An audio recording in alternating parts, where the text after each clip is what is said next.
I'm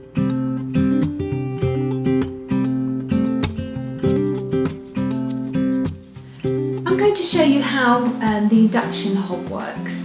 It's a double flexi induction hob. It's Wi-Fi compatible, so it means you can use your Home Connect app and you can connect it, Bluetooth it to your phone, so you can operate it as well to turn it on and off from Wi-Fi and also from your extractor hob. But on this particular hob we've got lots of different functions. So I'd like to first of all talk to you about the frying sensor.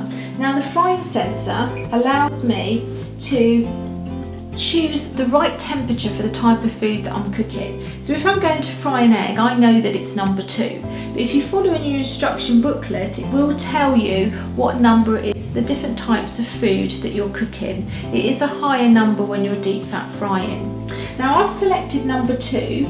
Press my little frying sensor, which is a little frying pan symbol on your display, and it's now flashing on the heating zone that I want to cook on. So when that comes to the perfect temperature to put my oil in and then my fried egg, it will bleep at me. So you need to listen quite carefully to hear that signal, and then it's ready to put the oil in.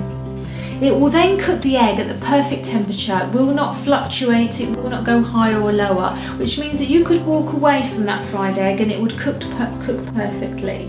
And you'll get a perfectly cooked egg without it going extra brown around the outside and really overcooking and becoming quite dry.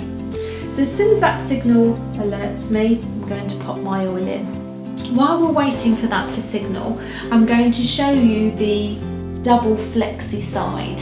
Now I've got an accessory which isn't available, from Neff on the website, and it's a griddle pan. It goes across the whole flexible area. We also do have a teppanyaki pan, which is a smooth area, but the griddle pan allows you to cook your burgers, your steaks, your kebabs. I'm going to do some halloumi and some asparagus, and it allows you to get those lovely lines across the food that you're cooking.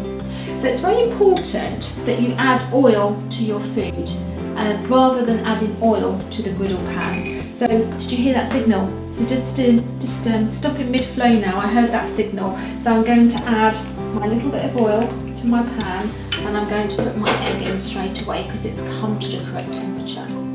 So I'm then going to forget about it, just leave it to cook on its own without having to worry about it while I go back to my griddle pan.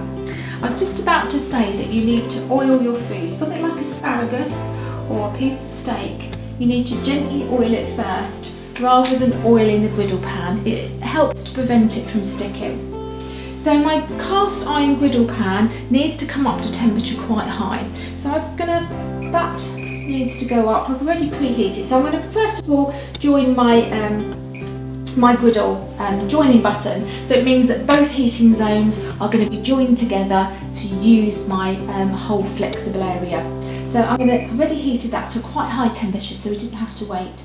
And with cast iron, heat it up high and then bring it right down so it maintains that heat, because you keep it on a high temperature, it stays hot for a long time. And then I'm going to put my asparagus on here. And it will sizzle quite soon because it is quite hot already. And it's almost like using an indoor barbecue.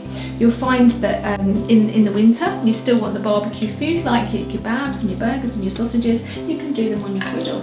And it's lovely for halloumi because you'll find you can hear that sizzle. And the halloumi gets the lovely lines in it as well. So let's just turn that down now because it is quite high temperature, and that's going to cook really nicely. And it's joined both ends in flexi. We'll just turn that up a little bit, and we'll just let that cook and let the asparagus sizzle at the back there as well. In the meantime, while that's cooking, we can see that the egg is cooking nicely. It's starting to cook around the outside, and the middle will gradually cook slowly and evenly.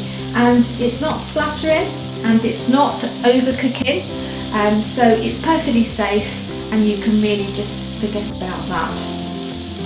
While these two are cooking, and I'd just like to show you the lines when the halloumi is done, it's not quite there yet. There is another function on this hob that I'd like to talk you through and show you as well once my egg is done, and that's called power move.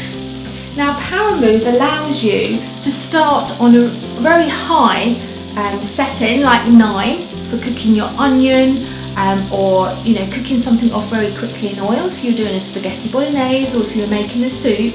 It then allows you to move the pan into the middle of the induction flexible area to become a 5, which is a simmer, so you can then put it onto simmer for say 20 minutes. It then allows you to place it to the back of the hob right on a low, on a 1.5 low heat, just to keep that whatever you've cooked warm. So it's an automatic power shift from 9 to 5 to low power without you doing anything. So it's fantastic when you're not thinking, you're wanting to do a dish or a recipe easily on different power settings without having to think about doing it yourself. It does it all automatically. So I'm going to show you that in just 1 second, but I just want to see my halloumi is done. It's not quite there yet. You need to continue just cooking that for a few more minutes. Letting that cook through. And egg is cooking really nicely there. It's almost done. And then we're going to go on to power move. So my egg's lovely and cooked. You haven't got that browning around the edge. A perfectly cooked egg on my fry sensor. And now I'm going to show you this power move. So my saucepan on here, if I'm making some soup, I want to fry the onions. So I'm going to choose my power move function, which is this one with the lines and the arrows. So my power move is starting on 9 automatically. I haven't set anything. I'm frying my onions in some oil, very high, for literally a couple of minutes, not very long at all. I've now fried my onions. I now want to simmer it with my stock and my vegetables for 20 minutes if I was making some soup. I then move it halfway down the full flexi induction heating zone. It then automatically moves to 5. You can see it's moved to 5 there. I haven't done anything, it's an automatic motion. It's simmered for 20 minutes already. I then want to just keep it warm because the soup's cooked, want to keep it warm, and then move it to the back, and then it automatically moves to an L. And an L is telling me that then that is on low. And then it will just stay on low power, which is less than 1, to actually keep warm.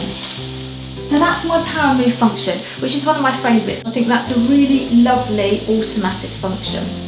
Now this halloumi is cooked beautifully. You've got the lovely lines in there, which you get on a barbecue in the summer when you're cooking outside. My asparagus is browning up nicely. I use my griddle pan at home quite a lot for char grilled chicken if I'm doing a chicken Caesar salad. It's a really nice way of doing your chicken, making lovely lines on it, and very easy to do inside. It's going to say the cast iron needs to go right down to a low temperature now because it's nice and hot. And then it is dishwasher proof as well, so you can pop that in the dishwasher afterwards once you've cooked on it. And just take care with the handles because it is very hot. So that shows 3 different functions on my induction hob, using the flexible areas, using the power move, using the fry sensor, and also using the griddle pan.